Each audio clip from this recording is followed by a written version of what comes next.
موافق نقشه چهاربینی‌های وزارت نقلیات جمهوری تاجیکستان در اداره دولتی خوجگیداری راه‌های اتومبیلگرد ولایت سوخت جلسه جنبستی اوید به فعالیت استحصالی مولوی در سه ماهه یکم سال 2025 برگزار گردید که در آن نمایندگان مقامات اجرایی حکومت دولتی ولایت سوخت وزارت نقلیات جمهوری تاجیکستان بازرسی دولتی اتومبیل جمهوری تاجیکستان در ولایت سوخت و راهبران بخش و ساختارهای این نهاد در شهر و ناحیه‌های ولایت اشتراک نمودند. قید گردید که با مقصد تامین اجرای دستور و وظیفه‌گذاری گزاری صلح و وحدت ملی پیشروی ملت پرزیدنت جمهوری تاجیکستان محترم امامعلی رحمان در پیام نوبتی و وظیفه‌گذاری های وزارت نقلیات جمهوری تاجیکستان از جانب مؤسسه‌های دولتی نگهداری راه‌های اتومبیلگرد شهر و ناحیه‌های ولایت در سمت تعمیر راه‌های اتومبیلگرد استفاده عموم به اندازه 997 و 194 هزار سومانی مبلغ روانه و خراجات کرده شده است که این نسبت نقشه 83% و نسبت همین دوره سال گذشته 150.4% را تشکیل می‌دهد. قید گردید که مؤسسه دولتی اداره خوجگی اتومبیلگرد ولایت سوخت با 14 عدد مؤسسه‌های زیرساختار که در موازنه خود نگهداری 3294 از 137 کیلومتر راه‌های اتومبیلگرد استفاده عموم و انشاءات‌های آن را به عهده دارد. راه‌های اهمیت بین‌المللی 487 از 1 کیلومتر، راه‌های اهمیت عمومی جمهوریوی 436 از 8 کیلومتر، راه‌های اهمیت محلی 2370 از 147 کیلومتر و همچنین پل‌ها 514 عدد با درازی 8213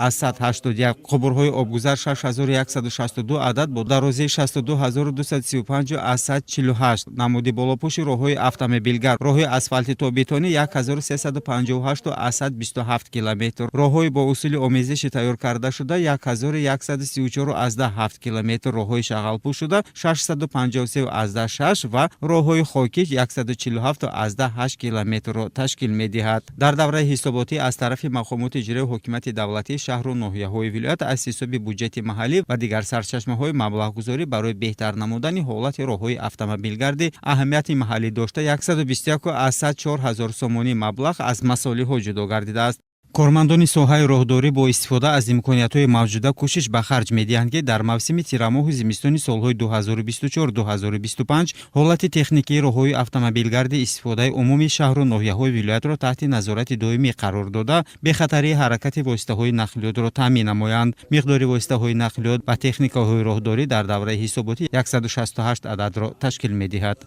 همچنین در این دوره در راه‌های اتومبیلگرد استفاده عمومی مؤسسه‌های زیرتابع شهر و ناحیه‌های ولایت 85 عدد صدمه‌های ناخوش نقلیاتی به خط گرفته شده است. در ادامه جلسه جنبستی اوید به فعالیت استحصالی مولوی و خوجگیداری مؤسسه خوجگی راه‌های اتومبیلگرد ولایت سوخت در سه ماهه یکم سال 2025 نماینده مقامات اجرایی حکومت دولتی ولایت سوخت وزارت نقلیات جمهوری تاجیکستان و بازرسی دولتی جمهوری تاجیکستان در ولایت سوخت دارای به مسائل‌های مربوط ساحه اجرای سریوقته دستور و سپارش‌های حکومت جمهوری تاجیکستان و مقامات اجرایی حکومت دولتی ولایت سوخت در سمت بلند برداشتن صفت خدمترسانی و برطرف نمودن کمبودی‌های جای داشته سخنرانی نمودند. قدرت‌الله رحمت‌اللهов، بزرگمهر شاه مالکов. اخبار